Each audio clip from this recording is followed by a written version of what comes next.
EUCAP Sahel Niger constitue un élément important de la stratégie pour le développement et la sécurité au Sahel de l'Union européenne. Cette mission civile a été lancée en 2012 à l'invitation du gouvernement nigérien pour soutenir les autorités dans leur lutte contre le terrorisme et la criminalité organisée. Le Premier ministre Brigitte Raffini résume les défis pour le Niger. Nous avions la situation de la Libye qui génère des situations extrêmement dangereuses. Vous avez la situation au Mali, le conflit malien, et nous avons eu également à gérer Boko Haram qui n'est pas dont les résultats sont en train d'être enregistrés, de bons résultats. Cependant, toutes ces menaces demeurent. Nous sommes entourés de pays où il y a des situations conflictuelles, il y a des situations d'insécurité avérées. Le Niger est un verrou. Il doit jouer un rôle de régulation de verrou pour justement contrecarrer ces mouvements d'insécurité dans le Sahel.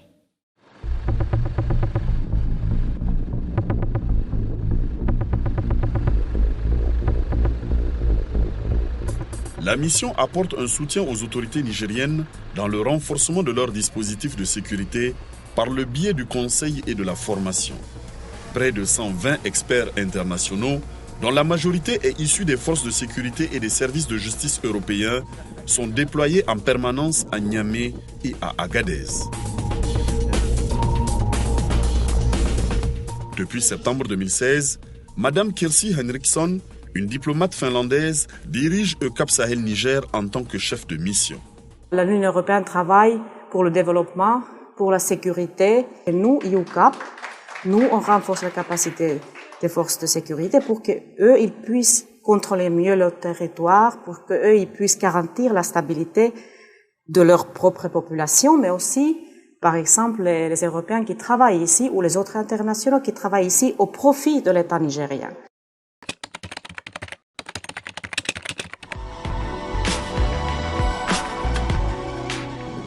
Le but est de soutenir l'interopérabilité des différents acteurs de la sécurité et de les aider à développer leur stratégie opérationnelle.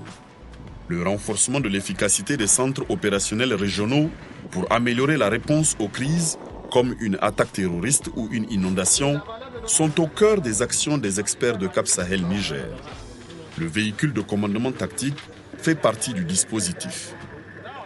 Dans une situation de crise, il faut être efficace, il n'y a pas de temps à perdre et en général, on déploie beaucoup de moyens sur le terrain. Les véhicules de commandement tactique, il y en a 14 qui sont déployés actuellement au Niger. Ils ont pour vocation à être l'extension du centre opérationnel régional. Le centre opérationnel régional, c'est avant tout un local dans lequel se trouvent des représentants des différentes forces de police pour être au plus près de l'événement. Donc, en quelque sorte, est projeté l'adjoint du coordinateur général qui, lui, cet adjoint qui est déployé sur le terrain, voit les choses au plus près.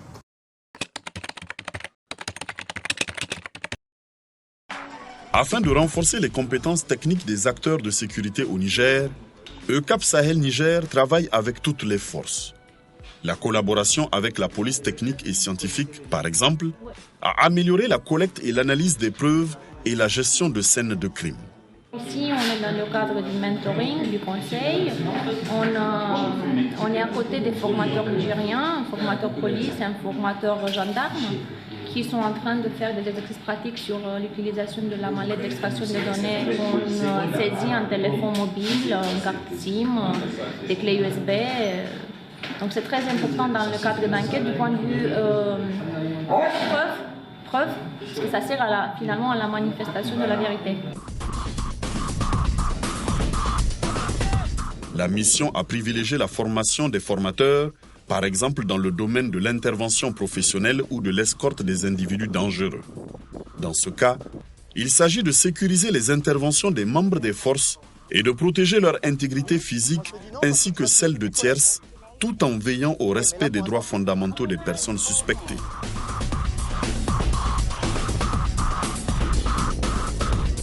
Toutes ces formations ont été adaptées aux conditions sur place. Nous sommes en Niger, il y a beaucoup d'espaces désertiques. On ne peut pas adapter la même tactique à Paris ou dans des zones où il y a des abris solides et urbains qu'au Niger. Au Niger, le seul abri qu'on aura en cas d'attaque, ce seront les véhicules au départ. Ça, c'est un exemple très concret. Donc en fait, on essaye de limiter au maximum cet écart entre nos formations et les réalités de terrain, et en expliquant quand même qu'il y a des schémas, des grandes lignes auxquelles il ne faut pas déroger pour essayer de rentrer en vie le soir chez soi pour les fonctionnaires. Maintenant, le risque zéro n'existe pas, on le dit tout le temps. On essaye de limiter ces risques par la formation.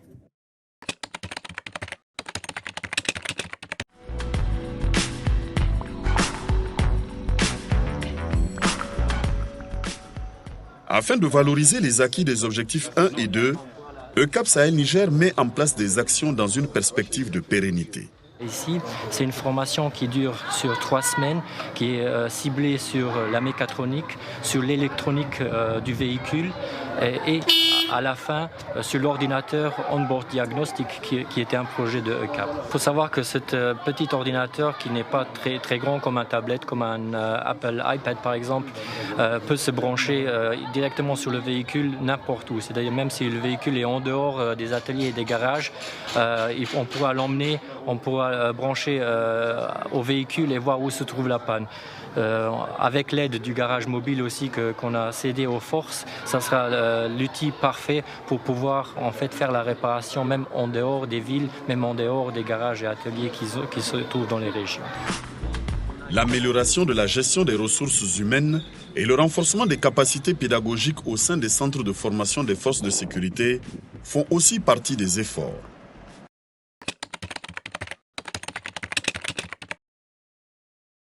Il s'agit pour ECAP de nous aider à mieux organiser notre lutte contre le terrorisme, notre lutte contre la migration irrégulière et notre lutte contre les trafics, contre la criminalité organisée et transfrontalière. Voilà les différentes missions sur lesquelles nous avons concentré le rôle de ECAP. Et ce rôle, elle le joue très bien parce qu'il s'agit pour nous de développer une lutte systémique.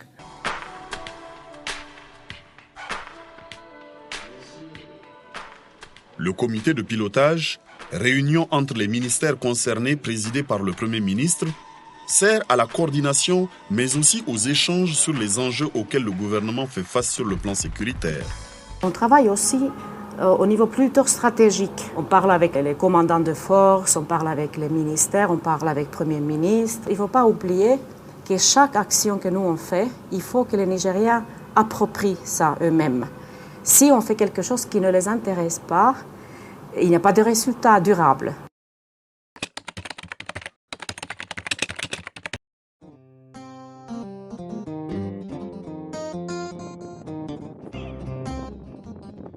En juillet 2015, les objectifs de Cap Sahel Niger ont été ajustés en fonction de l'expérience acquise au cours des premières années. Dans le mandat actuel, la mission civile renforce son assistance en faveur des régions du Niger, avec un accent particulier sur la région d'Agadez qui fait face au plus grand nombre de menaces sécuritaires. La finalité est de permettre aux forces de mieux lutter contre la migration irrégulière et les crimes associés, notamment la traite des êtres humains, le trafic des armes et des drogues ou la fraude documentaire. Nous avons ce phénomène de migration irrégulière qui nécessite que qu'on le traite avec méthode, avec beaucoup de professionnalisme, parce qu'il ne s'agit pas pour nous de mener une lutte aveugle contre les mouvements migratoires. Il s'agit de sélectionner, il s'agit de cibler véritablement les migrations clandestines et irrégulières et surtout celles qui génèrent les crimes organisés et qui génèrent l'insécurité.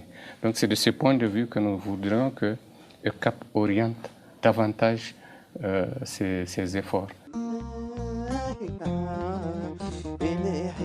Le mandat de la mission ECAP Sahel Niger court jusqu'en juillet 2018 avec la possibilité d'une extension. Aujourd'hui, des experts de 13 États membres de l'Union européenne travaillent au Niger au profit des forces de sécurité intérieures. Même si EUCAP a commencé quelque chose, si on a commencé une procédure, un projet qui peut durer plus longtemps, ce n'est pas nécessairement peut-être nous qui vont finir ce projet. Il y a aussi d'autres acteurs, il y a même les Nigériens eux-mêmes, qui peuvent continuer à faire le travail de EUCAP. C'est vraiment le but. Quand on part, le Niger est plus stable, et plus sécurisé, et plus capable de gérer soi-même la sécurité interne.